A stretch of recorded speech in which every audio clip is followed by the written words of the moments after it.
Uy. Good morning. Wait lang. Ayusin ko lang kayo. Ayan. Good morning nga pala sa inyong lahat. Yan. Kung bago kayo dito sa channel, ako po pala si Jen. And yes, magkakaroon tayo ng everyday vlog ngayon kung kamusta itong mga halaman na to. Sana magawa ko. Sana ma-edit ko na maayos kasi ako muna nag-i-edit. Ha? So, eto ano ko lang, i-flex ko lang tong mga anthurium ko. Kasi may nag-comment sa akin sa live dun sa mga gusto makakita ng iba't ibang halaman ko dito na ina-out. Sa live selling ko po dyan sa Facebook page, nagla-live selling po ako dyan. At may mga pinopost ako minsan ng mga plants na for sale by posting, ha? Ito pa yung isa ko. Ayan. Ito yung collection ko, yung mga anthurium. Diba? Ang ganda niya. Dito ko, totally gandang-ganda dito sa ganito mga type ng anthurium. Kay foliage, medyo hindi talaga ako nagpo-foliage. Pag ako nagkaroon ng foliage, yun is for out lang talaga. Pero yung mga ganitong variety ko, bihira akong mag-out. Lalo na kapag alam ko na mas gumaganda na siya. Eto, maniwala kayo sa hindi. Ayan siya, ha. Eto, marami pa dito. Layo ko kayong konti para mas medyo ma-appreciate nyo yung mga nandito kong anthurium. Nung nakuha ko to, hindi siya ganito kaganda. Medyo maliit pa siya. Mag-ano na to sa akin? Na 9 months ata. Ayan, na 9 months to mga ganito. That time, lugaygay pa siya, ganyan. Pero okay lang. Kasi, gusto kong magkaroon ng mga ganito. Kasi nga, meron ako mga anthurium, yung iba is na dead, yung iba na out ko. So, bumalik ako sa pag-anthurium. May ganun. Tingin ko, may mga ganung tendency talaga ang mga mga plantita. Lalo na sa mga nagko-collect. Parang nagkakaroon ng season tayo. Parang halaman ka be. Nagkakaroon tayo ng season na minsan may season na may time na nagandahan ka sa ganun, tapos gusto mo mag-collect ng mga ganung variety, ganun. Nasa season ako ngayon na mas na-appreciate ko itong mga anthurium na to. Mas nagagandahan ako sa kanya kesa kay foliage. Pero, ayoko ng warok, ayoko ng betchy eye kasi nagkaroon na ako ng ilang beses niyan. Hindi talaga ako nakakabuhay niyan. Maganda siya sa umpisa pero in the end, wala, namamatay lang talaga sa akin. Kaya nanghihinayang ako sa mga nagagastos ko. Eto, hindi ko maalala yung mga name niya. Kasi nung kinuha ko to sa collectors, ang sabi niya sa akin is high-end na mga anthurium. Kumbaga, that time, wala pa masyadong lumalabas na ganitong variety sa Philippines nung nagkaroon siya. Kasi eto is by Cynthia na nakuha. Maliit lang totally yung pat niya that time. Tapos hanggang lumaki na. Sa kanya kasi, nasa years and years na to. Siguro, 4 to 5 years ata. Ganon. Nakuha ko lang sa kanya, mga magna 9 months pa lang siya sa akin. Pero dun sa collectors, is sobrang tagal niya. Thank you kay Tita Angge. Kasi nabibigyan niya ako ng chance na makabili nito sa kanya. Medyo may kamahalan siya, yes. Pero, worth it kasi. Alam niyo, pag nabili ako ng halaman, ayoko man siya i-compare sa iba. Tinitignan ko yung value niya sa iba.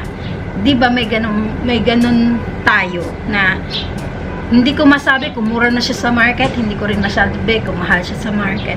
Pero dahil nga wala akong masyadong alam din sa halaman, lalo na sa presyohan. Kasi home garden tayo guys, hindi ko ma-compare yung halaman ng iba na nagba-buy and sale sa halaman ko na home garden. Kasi kadalasan ang ina-out ko is cuttings, napapaganda ko, at yung iba naman is talagang kailangan ko siyang i-out kasi masyadong lumalaki na siya sa area ko. Ganon, ha? Eto, ang tawag niya dito is Michelle or Sarah X Michelle. Hindi ko alam kung ano yung difference ng Sarah at Michelle. Pero ganoon din yung pangalan niya. Ayan siya, ganyan siya kaganda. Ayan. Sorry, marami na naman ako nasabi. In 5 minutes, puro chika na naman ako. siya that time sa terracotta. Kaso, lumugay-gay siya. Feeling ko, ayaw niya talaga ng mga ganong tema. Kaya nag-research ako, tumingin ako sa iba ng mga magagaling sa ganito. Ayan, nakapunta ako ng Batangas, nakapunta ako ng Laguna, na may mga ganitong variety sila. Quezon, ayan. At napansin ko, isa sa napansin ko, minsan nagtatanong ako, kasi may mga tao kasi na parang madamot sumagot ng idea, 'di ba? Parang hindi ko alam, siguro tingin nila is yung katulad sa mixture. Pag tinanong ko sila, ano lang yan? Ano lang, kokopi, trisal, ganon. Pero pag tinignan ko yung medium nila, iba dun sa sinasabi nila sa akin. Tapos kapag tinanong ko sila ng, anong fertilizer mo? Ano lang yan? Ganto lang yan. Pero pag nakikita ko sila, bumabalik ako ng mga ilang araw, may mga ini-spray pa sila na every week, ganon, di ba? Kaya ako, by trial and error na rin yung ginagawa ko. Para mismong ako yung nakaka-experience. Kasi by experience nga naman talaga. Pero napansin ko sa kanila, yung Anthurium nila, at saka sa mga YouTube, malaking tulong ang YouTube. Malaking tulong ang Instagram, malaking tulong ang TikTok, kasi nakikita mo din yung mga ibang mga naghahalaman kung paano nila ginagawa.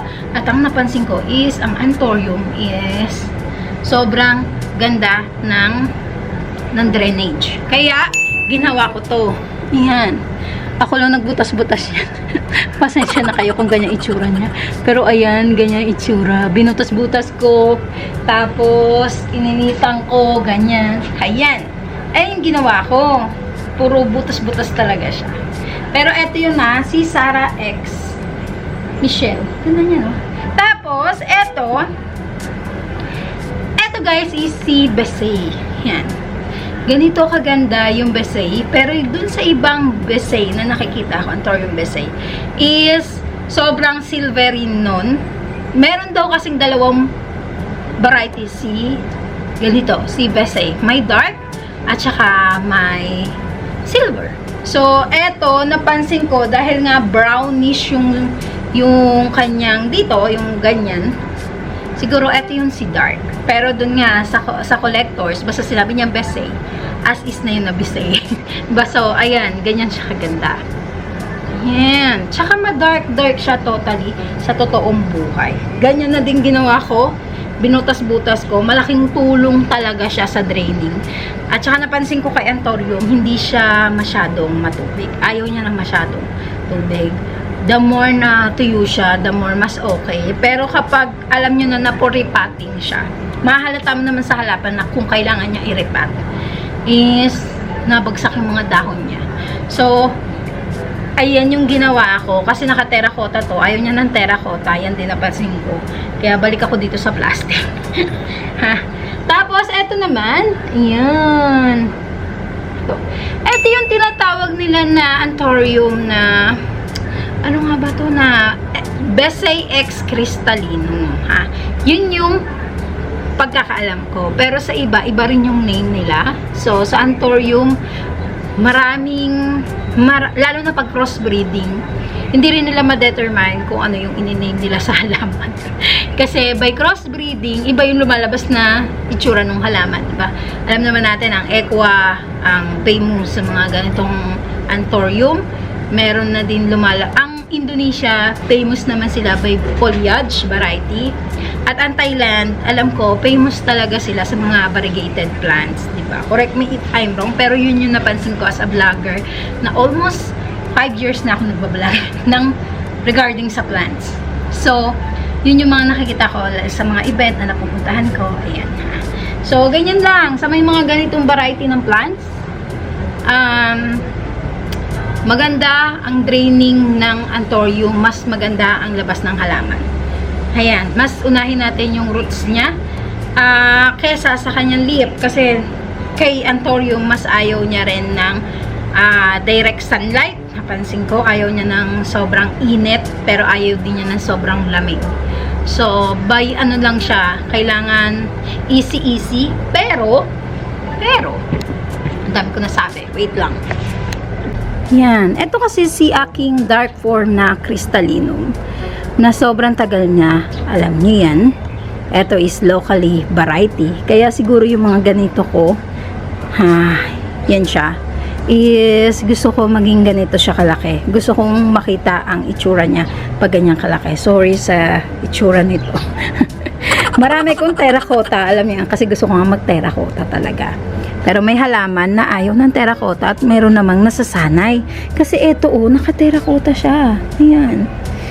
Ayan, terracotta yan. Pero ang ganda niya dyan. Diba? Striving naman siya. Tsaka may mga bago siyang suloy. Hindi ko nga lang nakinakat yung mga old lip na dapat ikat ko na. Eto, nag-inarte lang, hindi naman yan totally barricaded, pero nagkaroon.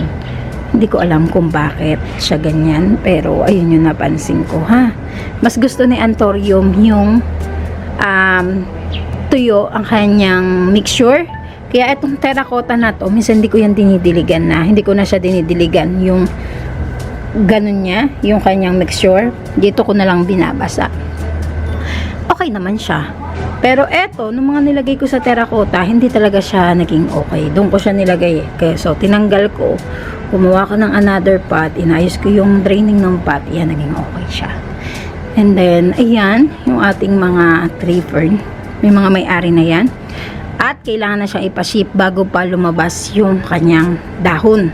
Diyan ako namumblema.